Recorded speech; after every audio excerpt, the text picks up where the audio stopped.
and thrilled to welcome you to a new semester of China Chat. This is a effort to build on Ed Steinfeld's great work in building up our China effort here at Watson, and kind of carrying that forward with by sort of building a closer knit round community to come together to talk about really all issues affecting China, and how China affects us, of course. You know, I have my own kind of particular interests, as you'll learn more today, but I want to say that we have very diverse interests in China that certainly encompasses a variety of other key realms, cultural and economic, for sure. Next week, we're very pleased to welcome Xiangli Ding from Rhode Island School of Design, and he will talk about China's huge effort in hydroelectric energy, dam building. So this is immensely consequential for our whole world, and really he's just come out with a new book on the issue, so I'm very excited to see him. So that's in this room next week, 12 February, so please be here for that.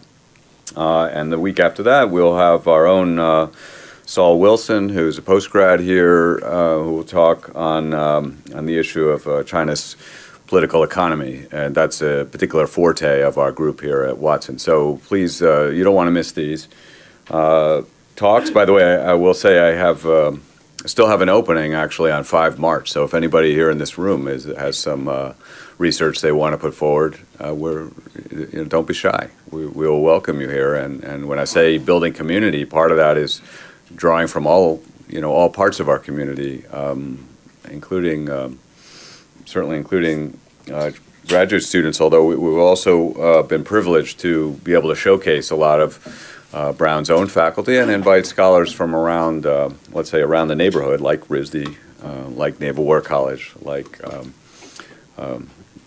up the street at Harvard, or what have you.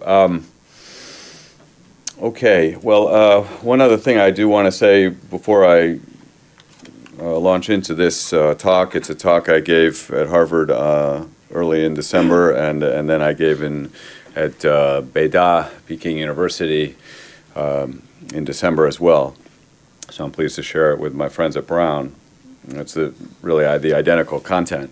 I will say, by the way, this talk is being recorded, so keep that in mind. And when you ask questions, let's make sure to get you one of these mics so that the people listening, because we're live streaming as well, so they don't miss it, okay? But I did want to say that in keeping with our tradition at China Chat, we try to make a little bit of time at the end to just talk about whatever's on our mind, okay? This really is a chat, and quite informal, as I said. People come and go. People get seconds, so please feel free to kind of wander around. It's fine. But you may want to discuss tariffs. You may want to discuss DeepSeek. Maybe you want to talk about fentanyl.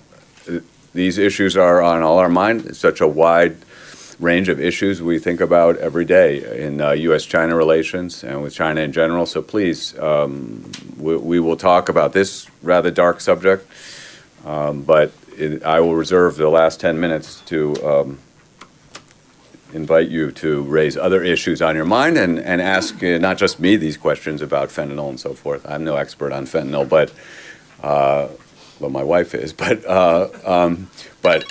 please, let's listen to each other. Have a real dialogue. By the way, there's still some seats here for people who are looking. Right. One final piece of introductory remarks are that I have just come back from a major research trip through Asia. I was in China, of course. Got up to the northeast, Dongbei, went to Harbin, Changchun, and I was in Beijing, of course, and also visited Kazakhstan, Philippines, and South Korea on this ambitious trip. So if people want to talk about the trip too, I'm happy to share with you. And anybody who has a particular interest, I do have a trip report, which I'm willing to share. Okay, so let's talk about this most serious and grave issue. I must say, I've been asked a lot about tariffs in the last 48 hours, and I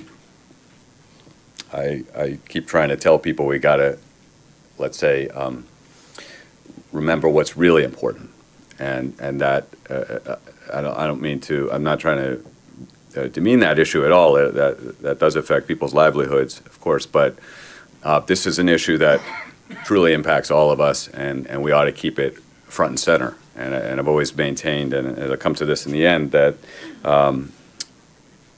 that I would like President Trump and President Xi to talk a lot about this, and to make it a focal point of a variety of bilateral summits, which I think are in order. I'll come to that in the end.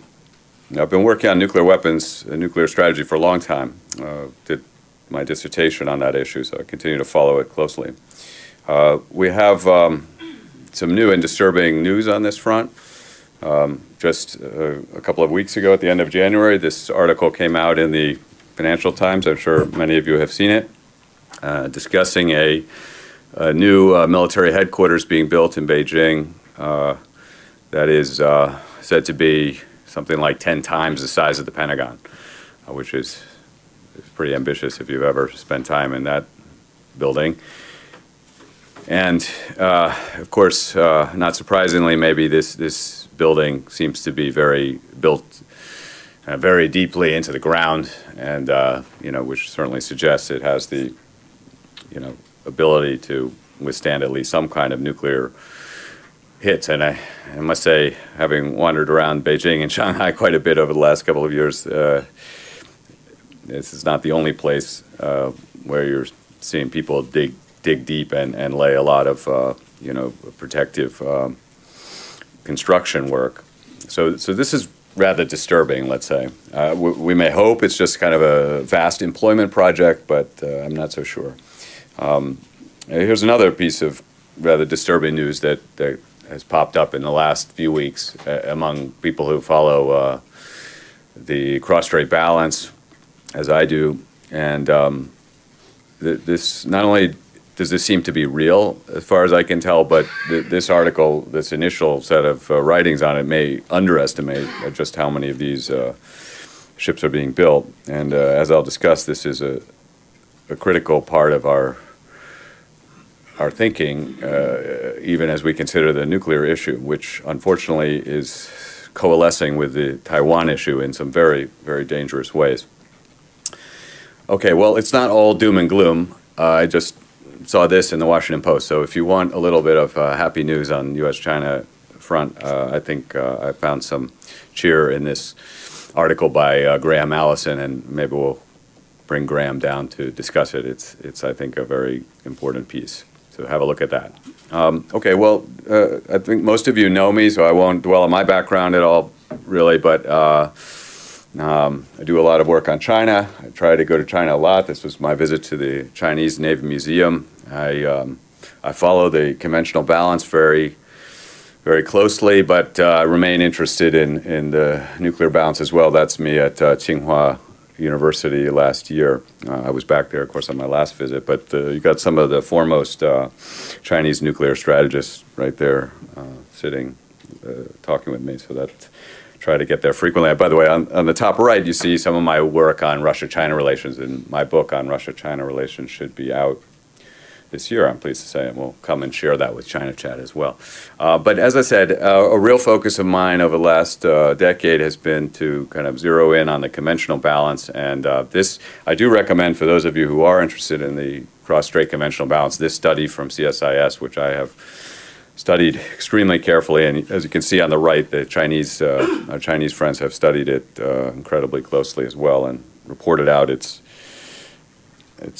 major results. We can talk about that, but as it turns out, the conventional balance and the nuclear balance are intimately tied here, and we'll get into that more. So today, I am going to share, I'm going to go very quickly here because that's kind of our tradition in China Chat, So I'll zip right through, but please, if anybody wants to follow up with me, and you know, I would at some point like to do a kind of extended version of this, but I'll just start by making some comment on the new DoD report. Those are always good sources of information generally. Then I'll spend a bit of time surveying current Chinese perspectives, which I don't think are often seen by Westerners. So I think that's important, right? It takes two to tango in this rivalry, so we need to consider that. But I want to spend the bulk of my time today drawing attention to a variety of studies that have been produced in Washington recently by some think tanks. I find these studies extremely disturbing, and that's kind of why I moved to share this research with you kind of urgently. So I almost call these studies or their authors not too affectionately as a kind of new wizards of Armageddon. By the way, that map shows the September ICBM shot across the Pacific. You may have seen people were taking video from Guam of a Chinese ICBM flying overhead. I think that's a kind of telling symbol of where we're at, although it didn't get much press. I guess it was competing with the U.S. election. So now I made this slide, I think, in November. The report came out in December, so there's a new report. This is the 23 one, but I did review the sort of what's new and different in the 24 report that literally just came out in December. So this is kind of the U.S. government's best estimate at where China's at across the board, and it makes for some pretty eye-opening reading.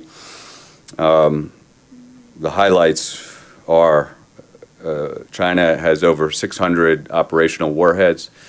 That may not seem like too many, but what's interesting here is the trajectory. That is, the last report, 23, showed 500. Now we're at 600. So we're basically going up 100 a year. That's quite a rapid set of movements. And of course, it was 400, I think, the year before that.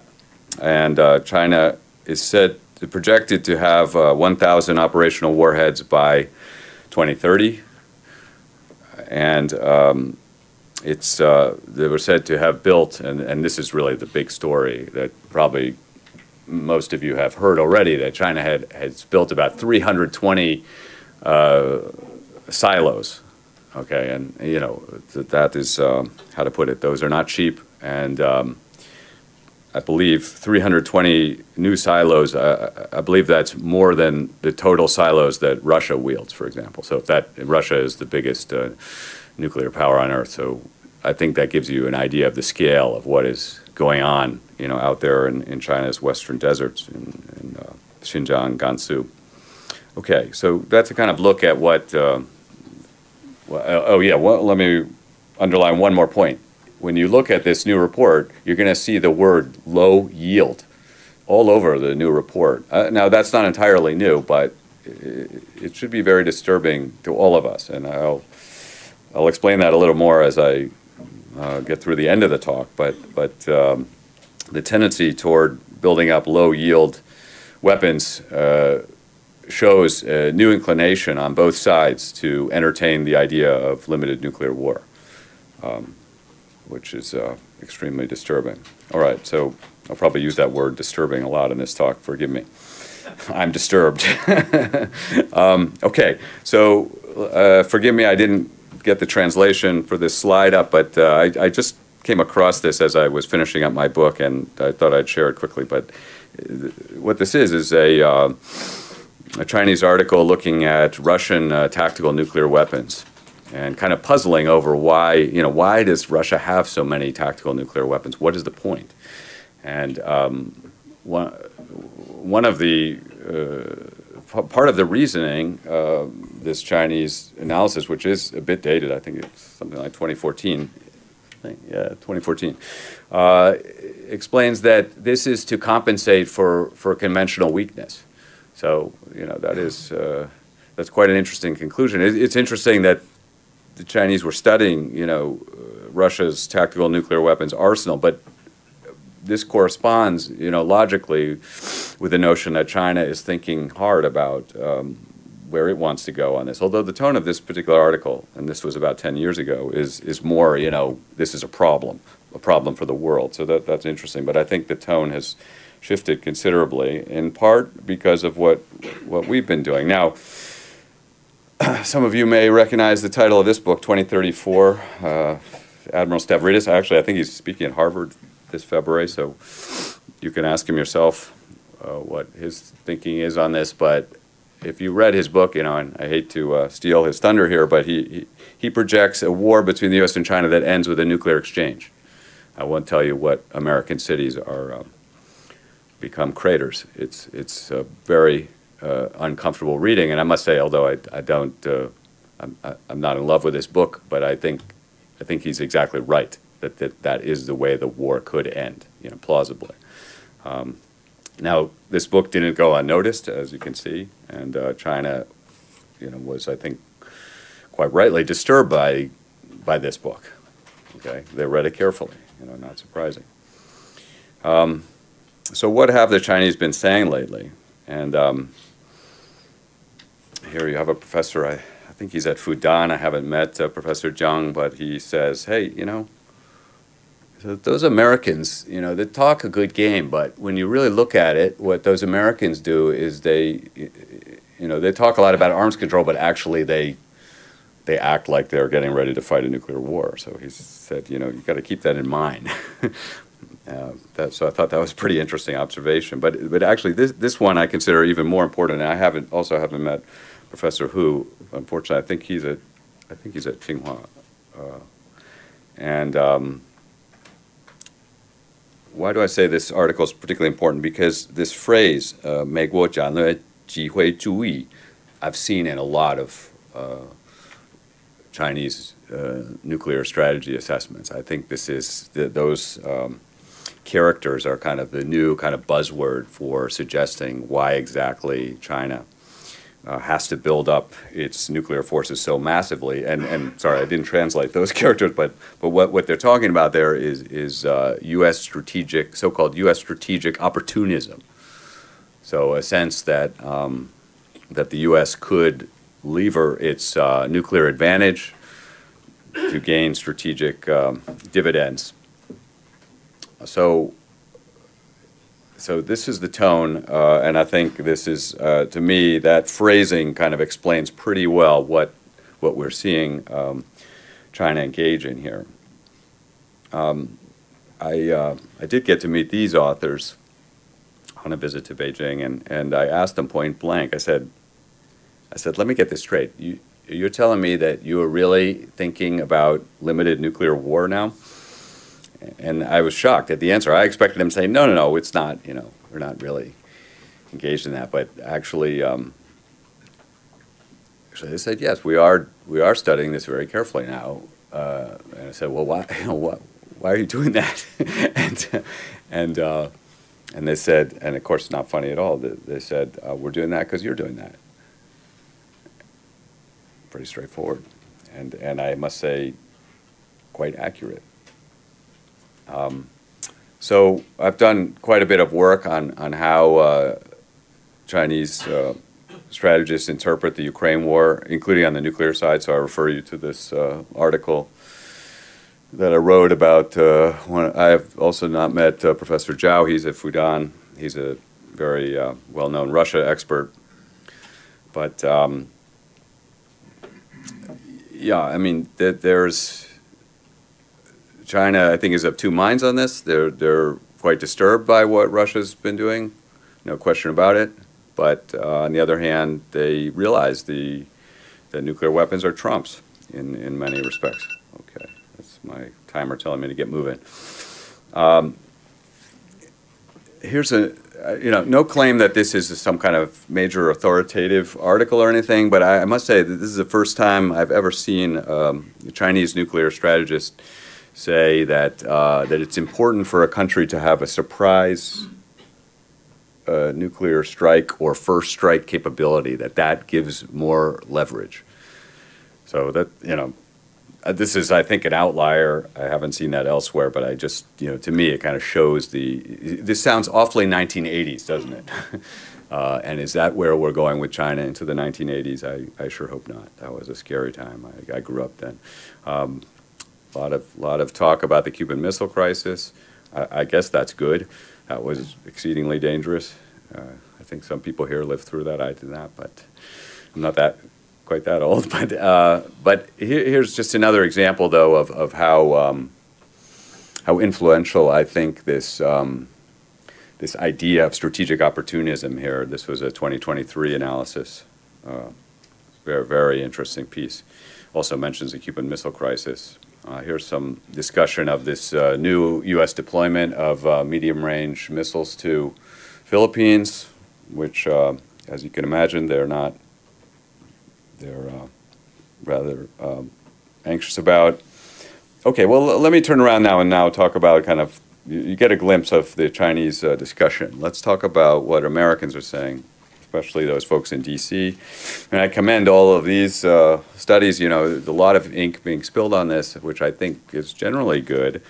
I know some of the people who are involved in this kind of second peer study. That's kind of a new buzzword in Washington. You know, that we're in this new environment. We not only confront Russia, but also China, and we need the nuclear forces to match. You know, i.e., like we need to sort of, you know, something. The logic is clearly hinting at that the United States would need to double its nuclear forces or something like that. I don't buy that, obviously, but the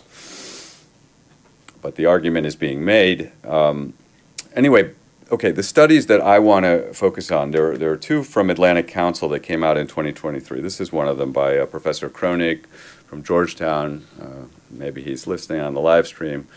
I'm not a fan of this study. It's very short, so you can digest this in one sitting, really. But you will have trouble sleeping afterward, I think. Anyway, I hate to do this because it's a bit crude, but I think I'll just read this, if you don't mind. While the United States is investing in conventional capabilities to deter and, if necessary, defeat a Chinese invasion of Taiwan, a window could open in which China possesses capabilities for an invasion, but the United States has not yet acquired the capabilities to deny the attack. In this instance, the United States might choose to use nuclear weapons against the Chinese invasion force. So, you know, that's pretty clear logic. You see the link between the conventional balance and the nuclear balance. I have never, in my time, you know, my 3 decades as an expert following China, U.S. strategic interaction, I've never seen a U.S. Analyst suggest this. So I think we're dealing with something new here.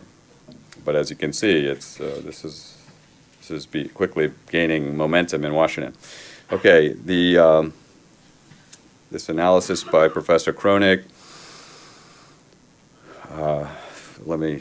Sorry, I don't mean to read to you, but I think these words are really worth thinking more. The U.S. should shape its Indo-Pacific force posture to reduce the risk of Chinese nuclear use, including by developing robust conventional forces and hardening and dispersing forces to make a nuclear strike minimally advantageous for China. U.S. policymakers should also consider formally extending the U.S. nuclear umbrella over Taiwan. The United States should consider which new forces would be helpful: theater-based, low-yield weapons capable of striking moving maritime targets. You see that term, low-yield.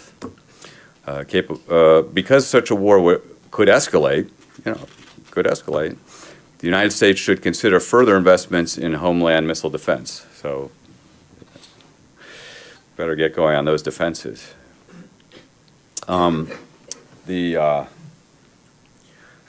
Again, totally new approach from what I can tell. I've never seen U.S. experts advocating for extending the U.S. Nuclear umbrella over Taiwan. I haven't seen that. By the way, we used to have U.S. nuclear weapons based in Taiwan. Yeah, well, maybe that's where we're going back to. But that was the 1950s and 60s. But fortunately, all those came out in the 70s as part of our rapprochement. Okay, one more from Professor Kronig. The U.S. should develop and deploy non-strategic nuclear weapons to Asia. that are able to carry out a nuclear attack against moving naval targets, the U.S. should initiate a dialogue with Taipei, that's Taiwan, about the risks of nuclear escalation in the event of a Chinese invasion and planning for U.S. nuclear use on Taiwanese territory at the request of the Taiwanese government. The U.S. should provide the Taiwanese military the training and equipment to provide the conventional support to U.S. nuclear operations and to operate in the environment likely to prevail after a nuclear detonation. So, you know, welcome to the new world, folks. We're getting ready to fight a nuclear war, and not only are we going to fight a nuclear war, our friends are going to ask them to nuke them. This is pretty surreal.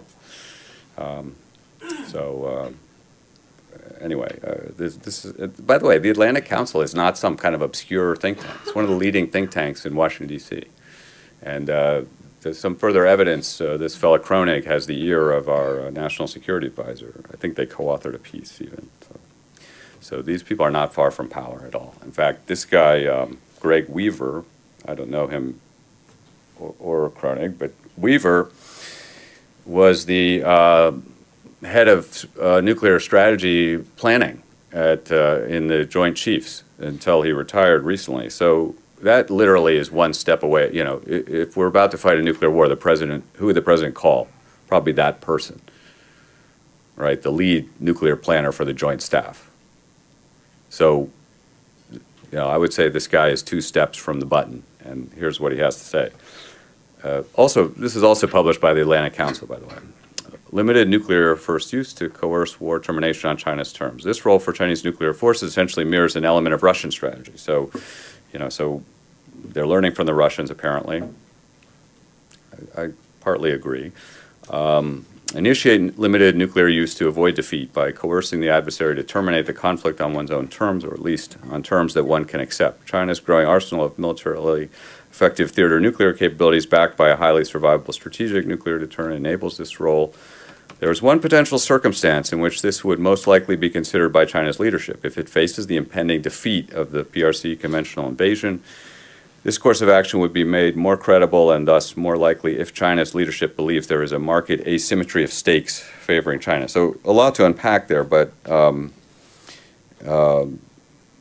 you know, in a word, here's a slightly different theory, right? If Kronig was saying, well, maybe we have to use them, here Weaver is saying, well, hold on, China most likely to use them because they're losing the war. Maybe, you know, I think that's plausible, though China does have a no first use policy, but I guess what Weaver's saying is don't buy that. You know, words are cheap, true. I agree with that.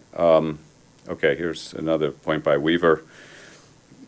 He says, this is more disturbing, I think. He says, the U.S. and allied stake in the outcome of a Taiwan conflict is high enough for them to risk nuclear escalation and high enough to persevere through limited nuclear exchanges. So think about that for a minute, folks. He's basically saying the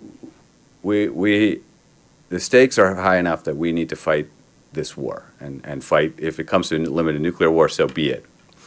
Get ready for that. The United States in particular needs to clearly communicate that it views China's seizure of Taiwan by force as fundamentally transforming the strategic situation in East Asia, and that Chinese use of nuclear weapons would further raise the U.S. stake in the outcome. Taiwan is not Ukraine. Well, that's an interesting statement. The U.S. national interest in its defense is far greater.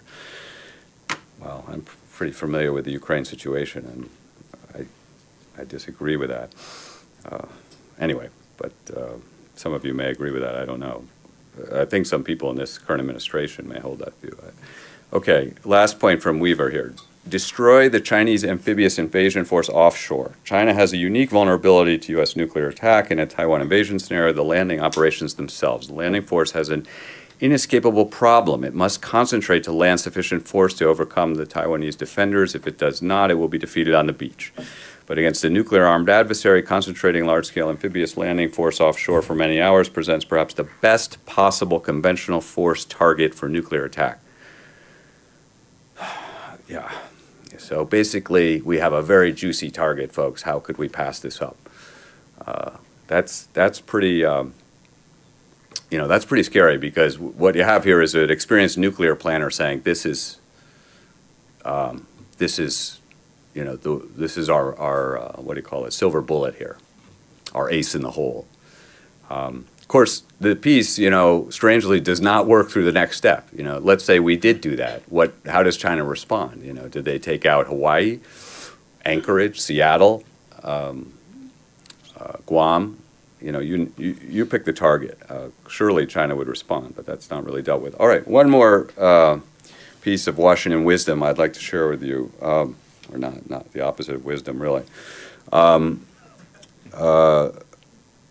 Okay, so this is from CNAS, another leading think tank, probably the #2 think tank, maybe after Atlantic Council. So again, these are not kind of outlier views. Highly influential in the Biden administration, that's for sure. So was Atlantic Council. But okay, so what do they say? TTX tabletop exercise demonstrates that senior U.S. decision makers are unlikely to be uniform in their assessment that a nuclear fight over Taiwan merits a U.S. nuclear response. How strange, people might disagree on that. I would think so. Even after red nuclear escalation, multiple blue players voiced their view that U.S. interests in Taiwan were not worth the risk of an in-kind response.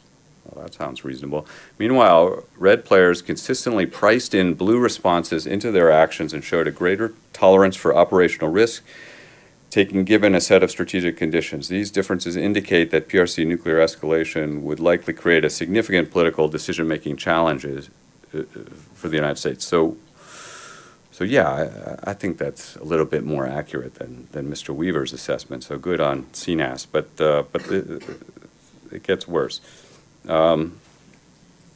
Because clearly they share some of the ideas from the Atlantic Council that were put forth. So today in the Pacific, naval vessels at sea and military air bases on small islands are a vastly different target set in both quantity and kind. The combination of precision, low-yield weapons and target discrimination means that a belligerent could use a few weapons with confidence that they will hit their targets with relatively little collateral damage. No worries, folks. This calculation decreases the overall fears of escalation. No worries. And increases the potential for use. So, you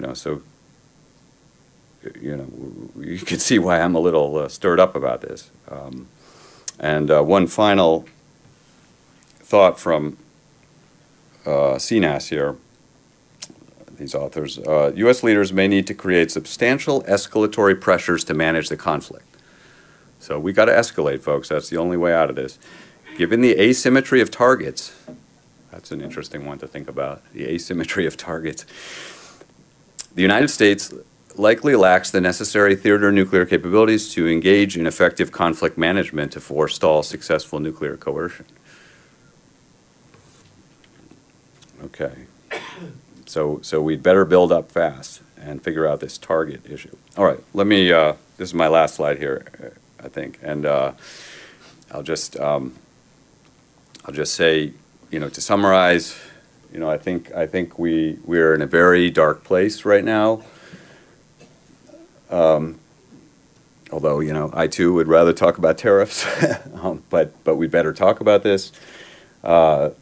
And I think, driving this, there's no question in my mind that this is primarily driven by the Taiwan issue. So if the Taiwan issue did not exist, I think we probably would not be having these conversations. I'm almost sure of that. But there are other factors, I mean, there are other places where we have tensions, South China Sea and whatnot. I think there's a shadow of the Ukraine war, no question. China's buildup, obviously. AI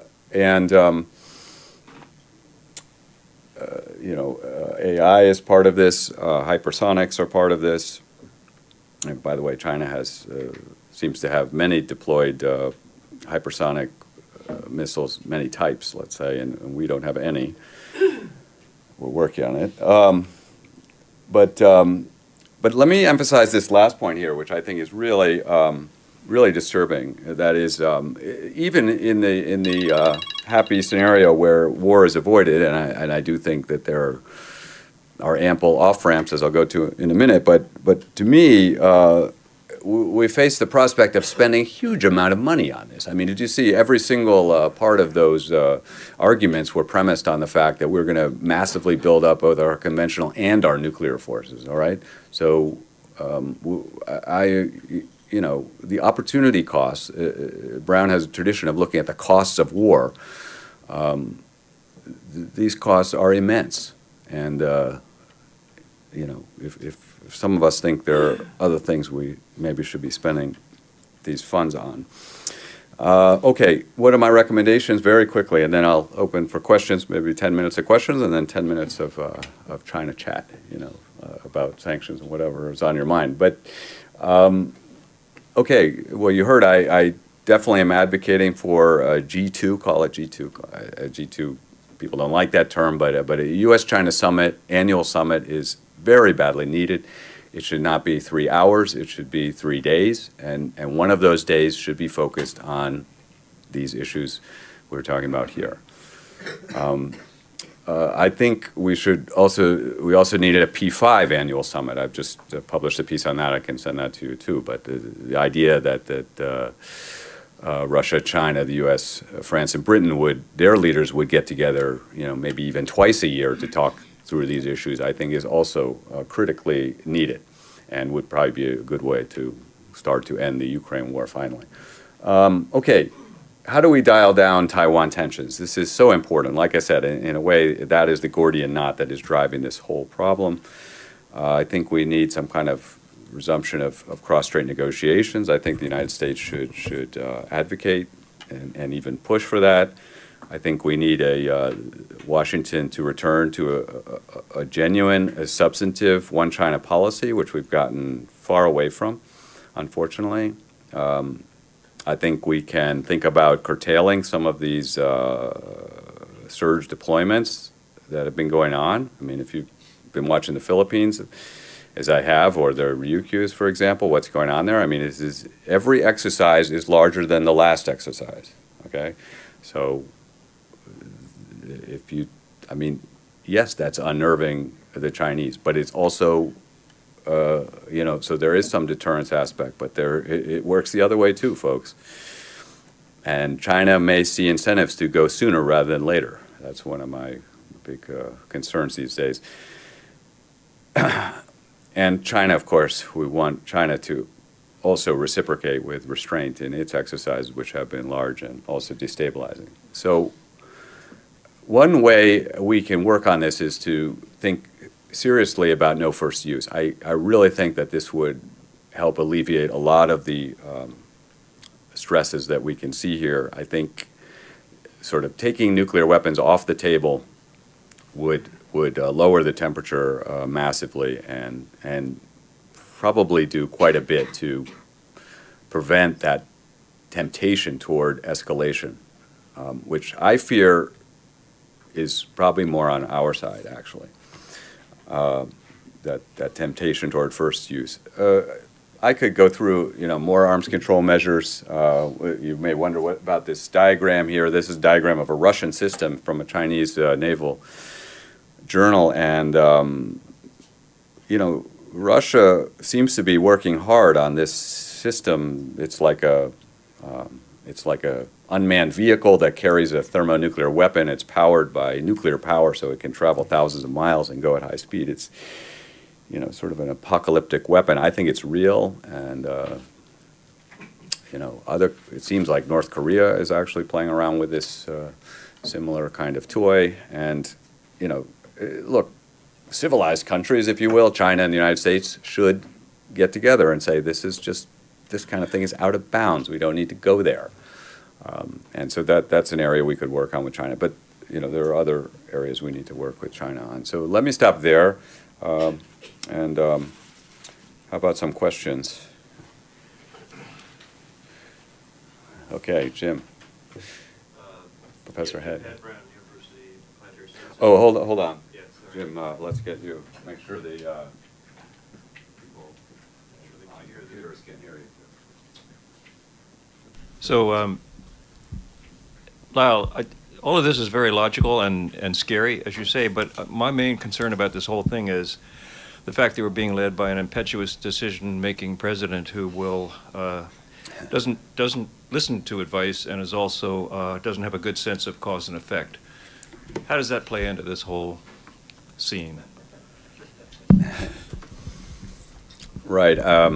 you bring me back to 2017 when President Trump was talking about fire and fury, and I was also incredibly disturbed by that, and I'm sure everybody in this room was. That fire and fury discussion made me take 2 trips down to the China-North Korean border and other places, trying to do whatever I could to figure out how the heck to diffuse this. Now, I mean, as you'll remember from that circumstance, we ended up, a few months later, finding President Trump making more than one visit with Kim Jong-un. So, I mean, it was a very strange evolution. As I studied that evolution, I became convinced that actually it wasn't Trump who kind of unhinged that whole thing, although, I guess one could argue it was wrong-headed to begin with, but actually his advisors, Bolton and Pompeo, who both seemed to go all out more or less to torpedo that effort. But I guess it's a long way of saying, like, yes, I'm disturbed. I think the Congress was briefly considering some kind of measures to establish like congressional control over nuclear use, which I would welcome. I mean, I think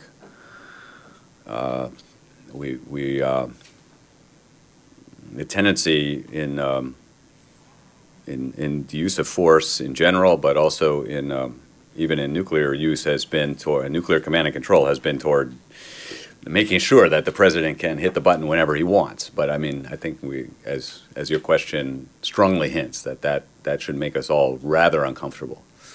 And so I would like to see a much more cautious approach. I believe no first use would really rein in a lot of these voices and establish a clear line of thinking, maybe from the Congress, saying, we don't need this. We do not. We have a very strong armed forces. As long as we take a kind of cautious approach in the world and exercise, restraint, we do not need to resort to first use. Yes, sir, in the back. Yeah. Yes. Oh, let's get you a microphone. Hold on, Will. Excuse me if I don't get up. Yes, of course. Yes. Is this on? Can people hear me? Okay, there we go. Lyle, I'd like to just mention a very compelling analogy to all of this, where we see Taiwan as the ham in the sandwich between the U.S. and China. And I've lived through a situation similar, being Canadian, in the late 50s, where, when the U.S. and Russia were rattling these rockets against each other. And of course, if there was a conflict between the U.S. and Russia, the fallout ends up in Canada, because that's right in the middle. It's the ham and the sandwich. And I bring to your attention the analogy. In 1958, John Diefenbaker, who was Premier of Canada, decided to fold down the Air Force, which was the strongest at the time post-war in that part of the world, and said, okay, we'll accept the United States nuclear umbrella to protect Canada. And this was against the wishes of Canadians. We didn't want nuclear weapons on our soil, right, because we felt that would make us a prime target. And we didn't want it from 58 all the way through to 1972. But because Diefenbaker had agreed to this, the United States put in a system called the Beaumark missile system. I don't know if you're familiar with that or recall it. And the Beaumark missile system was all across the north of Canada. It replaced the DEW line, D-E-W. Could I ask you to come to the point? The point is, I get where you're going, though. There was no nuclear weapons in those missiles. There was no nuclear allowed on Canada soil for 20 years. And it did serve as a deterrent, a huge deterrent, against being the target. So I just wanted to bring that to your attention. Perhaps interesting analogy to your idea. No, it is a very interesting analogy, and for my part, I kind of abhor these new tensions in U.S.-Canadian relations. I think that's ridiculous, of course. But and Canada is a very strong ally of the United States, no question about it. But I mean, well, let me be very blunt. If I'll put on my Chinese hat for a minute and just say, you know, Russia was never claiming Canada, and therefore it's a very different situation. And Canada is a huge country, moreover, and Taiwan is not. So to me, this really is a true a powder keg in every sense of the word. And my sense, you know, when I reported, you know, I'll tell you one of the reactions I got in China when I presented this information was, oh, you know, clearly you Americans have some crazy ideas, you know. That was the first reaction. Well, I guess I agree on that. But then he said that maybe we need to go immediately to 1,500 weapons, you know. So, you know, that seems to be the approach, you know, the idea that we're somehow going to coerce China into changing its view on Taiwan, I think is, how to put it, that seems to me as a pipe dream. Yes, sir. Let's start here. Sorry, right down here, and then we'll go to the back next. If you could keep your questions kind of short, that might be good to get around to a lot of questions. Yes, thank you. I'm actually thinking about sort of more immediate domestic implications. For example, Asian Americans. I mean, what do you think this? Because it seems to be right now restricted among the small circles and the think tanks. Yeah. Do you think that's gonna? Do you think it's gonna have an effect on sort of? Yeah, maybe you could repeat for the mic. It's on. It's on. It's on. Okay, yeah. So I'm just asking a question about the implications on domestic politics for Asian Americans. Yeah. Well, I mean, I will tell you, and I really welcome this question because I think it's not like as this rivalry spools up and potentially becomes much more intense, and the risks being so immense. You know, I do fear that this could have. We've already seen a glimpse of this, I think, during the pandemic and things like that, where when U.S.-China tensions became so acute that this, you know, the Asian American community became victims in a kind of horrible way, and that really bothers me. In fact, I want to tell you, we're holding a conference that will take that partly as a focus on May 8 and 9 of this year, and we'll present a paper exactly on that issue. But yeah, I mean, to me, as the rivalry intensifies, that will create all kinds of acute pressures in the domestic politics of both countries, not just the United States, but also China. I mean, you know, they have their hawks and we have ours, and you know, dissident voices are, you know, tend to get smashed, you know, one way or another. So, or people who are kind of associated with the other. So it's very troubling, and I thank you for the question. Yeah, in the back. Is this on? Okay. Yeah, so I saw that you are an advocate for a no first use policy from the United States. And I suspect that would probably not be well received, or folks would not necessarily, they'd make the argument that would limit us strategically, something like that. Whether or not that is a good thing or a bad thing, I assume that would be the counter argument to that. I don't know, is there a declaration of mutual vulnerability between China and the United States? And if not, would that be a more realistic declaration to make to kind of preserve that condition of MAD? Yeah, thank you very much for that question and clarification. The truth is that there has been I believe the Obama administration and then subsequently the Biden administration did think this over quite a bit, which is encouraging. I don't sort of know any kind of the inner, I'm not privy to those discussions, but there are a lot of reports that was exactly the direction that the conversation went in. That said, well, the no first use is not, it's just not possible. And by the way, I'm quite concerned that our friends in Japan and in Germany really went to the mat to kill this idea, which I find that very disturbing. But anyway, we could chat about that in another way, another form. But your suggestion that, okay, well, at least we could make a statement of mutual vulnerability. And in a way, in January 2022, there was a statement of, you know, that by the P5 leaders saying that they, you know, that a nuclear war can never be fought. So that was a little bit in that direction. But But I think we have to go much further, is the truth. I mean, of course, there will be a little bit of loss of kind of, as it were, deterrent factor here. But again, I view our conventional forces as immensely strong, as they should be, and we do not need that. You know, there's no conceivable scenario here that is in our strategic interest that would merit the use of nuclear weapons, and I include in that a Taiwan scenario. But you know, just to take Japan for a minute, and I'm sorry to pick on my friends in Tokyo, but they, you know, can't.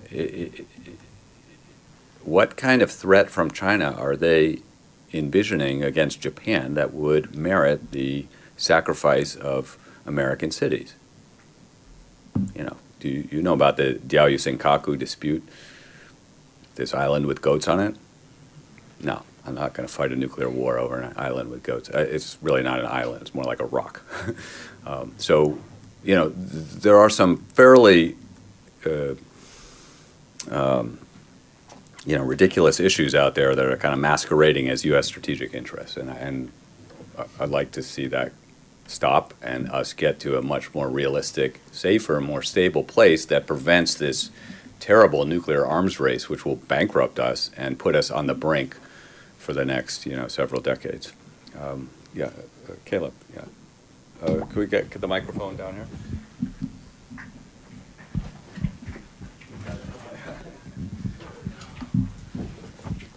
Testing. How do you? Hold on one second, Caleb. Let me just say also, the floor is now open for any and all questions. If you want to ask each other about again, we're very informal here. If you want to talk about sanctions or fentanyl, tariffs or DeepSeek, let's do that too. But go ahead. Speaking on the escalation angle, do you have any opinion or view on recently Pete Hegseth announced a plan for a nationwide Iron Dome equivalent, such as what Israel has with historical treaties like the ABM Treaty against national missile shields? Do you see that as an escalatory measure, as it suddenly will kind of shift the MAD proposition in our favor potentially? Yeah, okay, thank you very much, Caleb. And by the way, you know, I do see some faces that aren't usually here at China Chat, and just email me and I'll put you right on the list so you can get all the information on China Chats coming up. But yeah, I mean, you're right. I did see that statement, and I'm quite disturbed by what Secretary Hegseth has said about that. I think we have to realize, looking back over the last 20 or 30 years, that the decision to leave the ABM Treaty, the Anti-Ballistic Missile Treaty, which had been agreed in 1972, but that decision, well, like all of this in a way is the fruit of that misguided decision. And arguably, a lot of the tensions we've had with Russia are also the result of that. So I think that was foolish. I think the effort at building ballistic missile defenses, while it has yielded, you know, technological gains, and we've seen some of those with Iron Dome, although I think Iron Dome, the set of even the kind of physics principles are quite different. You know, we're talking about a small area versus like a massive area, and Iron Dome is, as you know, is mostly focused on primitive, short-range weapons. So it's not, you know. So just in general, the idea I think is misapplied. But a lot of what I see in China's buildup and in Russia's buildup, for that matter, and in the way that China watches Russia's buildup, and I have the evidence to prove that, they have been laser focused on how do they penetrate those shields to preserve what they view as nuclear deterrence. So it was destabilizing in the 1960s and 70s when they came up with it, and it's still destabilizing. And we should be very cautious about moving in that direction. By the way, I'll just throw in there, and I'm out on a limb a little here, but there's been a lot of talk about Greenland lately. And I guess you can see Greenland here in this map. But the trajectory, if China's shooting from Gansu province or Xinjiang, if they're firing at Boston or Providence, probably Greenland would be a nice place to put all your apparatus. But you know, and I dare say I wonder if there's a link between the Greenland idea and the America Iron Dome idea.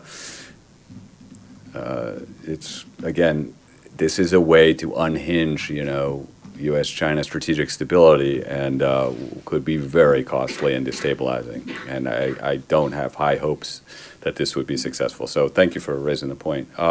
Again, the floor is open for any kind of questions. They don't have to be about nuclear strategy, which is a pretty esoteric and disturbing subject. So let's go here to that side. And we will close on time at 1, which is in 5 minutes. So if you can make your question quick, and but I'll stick around, folks.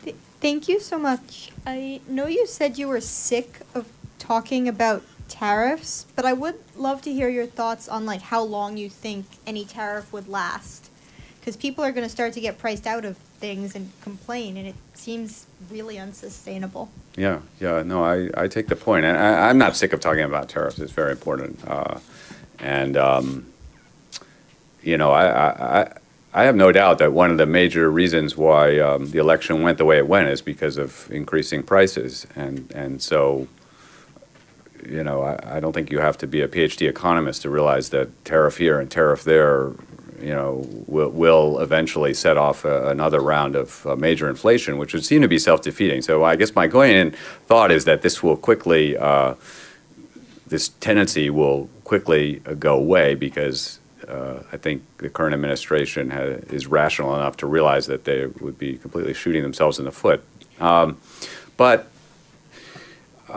you know, tariffs on China have been popular for a long time. So and maybe the markets have already priced it in and so forth. So I don't know. I'd be curious what other people are thinking about the tariff war. I mean, it is also interesting, as Graham Allison noted in that piece I flashed on the screen, that it's very interesting that Canada and Mexico got treated worse than China, which is may say something good for U.S.-China relations. So we have to look for good news where we can find it. But yeah, Professor Rode in the front row, did you want to comment?